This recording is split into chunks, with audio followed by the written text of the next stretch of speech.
Street vendor policy મુદ્દે પાલિકામાં મહત્વની બેઠક. વેપારીઓના વિરોધ બાદ કમિશનરનું આશ્વાસન. પાલિકા દ્વારા તાજેતરમાં 14 મુખ્ય રસ્તાઓ પર પ્રતિબંધ અને હોકિંગ ઝોનની જાહેરાત કરાતા વેપારીઓ આક્રોશમાં હતા. વેપારીઓની માંગ હતી કે વર્ષ 2014ના કેન્દ્રીય કાયદાનું પાલન થાય. આ વિવાદ વચ્ચે આજે કમિશનરના અધ્યક્ષસ્થાને બેઠક મળી હતી, જેમાં વર્ષ 2014ની સ્ટ્રીટ વેન્ડર પોલિસી અમલમાં લાવવાની પ્રક્રિયા શરૂ કરવાની જાહેરાત કરાઈ છે.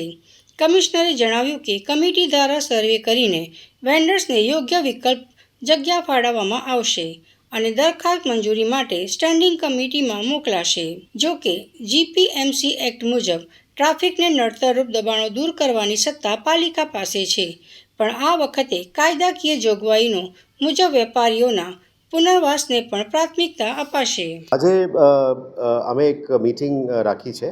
બેઝિકલી વડોદરા શહેરમાં સ્ટ્રીટ વેન્ડિંગને રેગ્યુલરાઇઝ અને રેગ્યુલેટ કરવા માટે એક મીટિંગ, કન્સલ્ટેટિવ મીટિંગ રાખી છે, જેમાં સ્ટ્રીટ વેન્ડિંગ એસોસિએશન્સ દ્વારા જે રિપ્રેઝન્ટેશન છે એ રિપ્રેઝન્ટેશનને પણ અમે સાંભળીને એક યોગ્ય નિર્ણય ટાઉન વેન્ડિંગ કમિટી અમલીકરણમાં લાવવા માટે જે પ્રયત્ન ચાલી રહ્યા છે.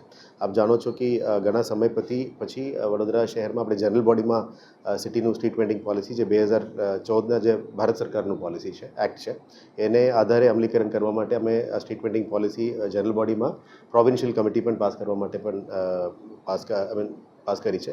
હવે street vending committee town vending committee અમલીકરણમાં લાવવા માટે અત્યારે ફાઇલ ચાલી રહ્યા છે. આવનારા દિવસોમાં સ્ટેન્ડિંગ કમિટીમાં પણ મોકલીને જનરલ બોડીની અપેક્ષા એ પાસ કરીશું. આપ જાણો છો કે ટાઉન વેન્ડિંગ કમિટીમાં ચેરમેન સિવાય મેમ્બર્સ, એનજીઓઝ, સ્ટ્રીટ વેન્ડિંગ લોકોની મેમ્બરશીપ પણ હોય છે, પણ એના માટે ચૂંટણી કરાવવું પડશે.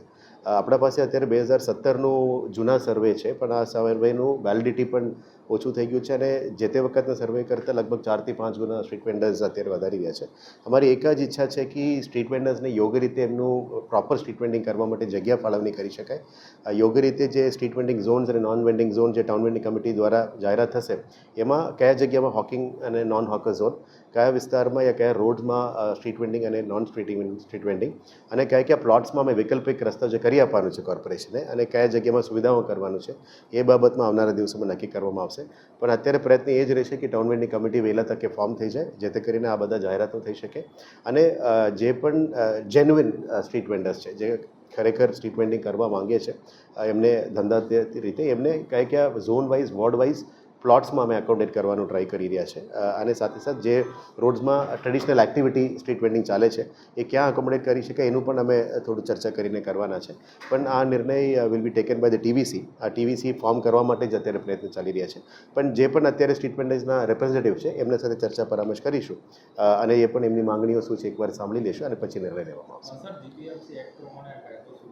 જીપીએમસી એક્ટ પ્રમાણે 230, 231, 232માં જે પણ સિટી વિસ્તારમાં આપણે મેઇન રોડ્સ અને ફૂટપાથમાં દબાણો છે, ઇલીગલો છે, અધરવાઇઝ જે પણ દબાણ થાય છે, ટ્રાફિકને નડતરરૂપ થાય છે, એ કોર્પોરેશનની સત્તા છે દૂર કરવા માટે. અને આની અંતર્ગત એન્ક્રોચમેન્ટ રિમૂવલ ડિપાર્ટમેન્ટ કામ કરતા હશે, પણ જે ઓપોઝિટ સ્ટ્રીટ વેન્ડિંગ બાબતમાં એમની જે રિપ્રેઝન્ટેશન છે એમને પણ સાંભળીને અમે નિર્ણય લઈશું.